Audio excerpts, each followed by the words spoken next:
politicians don't stand for us.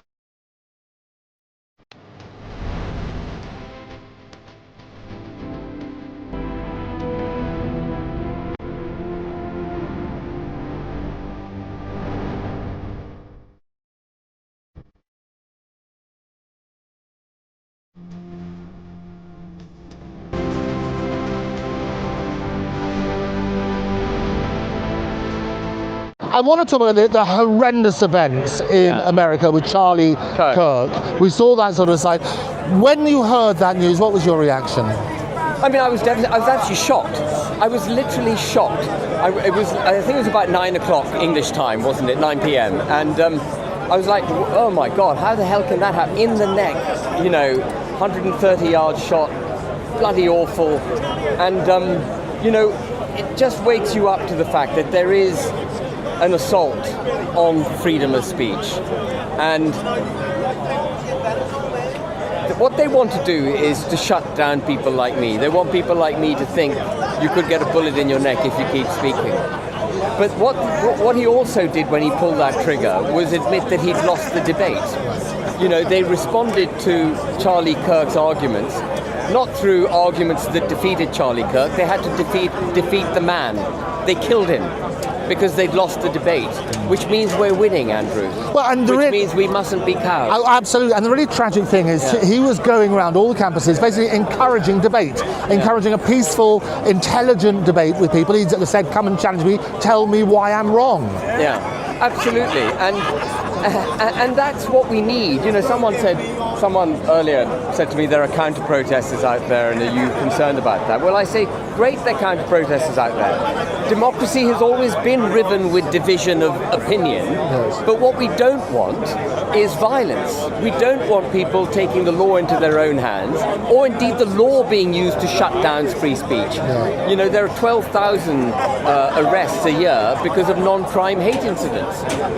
Well, it is completely crazy. Is shutting us down. And you say, well, why are they counter-protesting? Because counter-protesting what? All this is about free speech. That's true, yeah. So what are you trying to shut down? No, but what they've successfully managed to do is to categorize those of us who are proud of this country and want free speech and democracy and equality under law, all those basic things. They've successfully managed to categorize us as being extremists. But the extremists are those who perpetrate extreme policies against the British people, like no borders, like governing through international principle rather than for British interests, like opening the country up to illegal migration and then putting those migrants into hotels over and above our own veterans and our own people who are sleeping rough. They're the ones who are practicing extreme ideology. And as I'm sure I've said on your show many times, if you practice an extreme ideology, you have to shut down free speech, because free speech will reveal your extreme behavior. And that's what we're seeing. Yeah, I know, completely crazy. The great thing about this is it's supposed to be it's a positive celebration. Tommy was at pains to emphasise no balaclavas, no violence. It is a family fun day, and certainly that's the feeling on the streets at the moment. Yeah, and you look at it.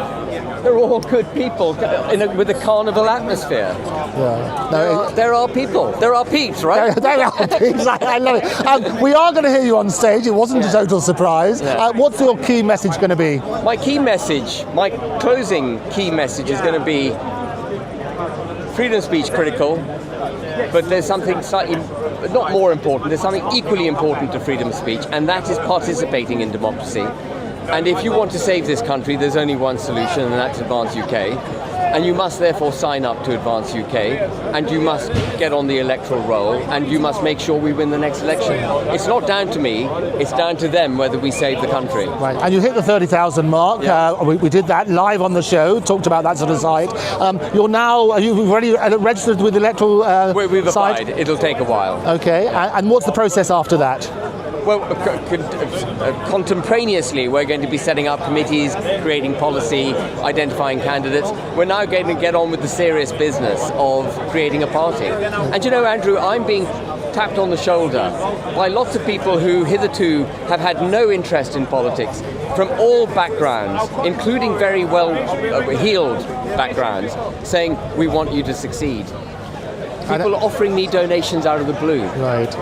And we love that sort of side. We've talked, obviously, Elon Musk on the show all the time, the Andrew Eborn show.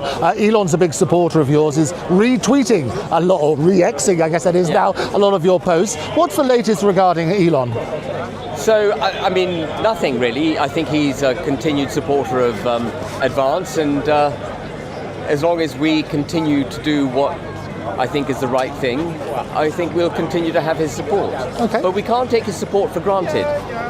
Well, I think the biggest support is allowing that free speech and retweeting that endorsement. There are 536 million people on X.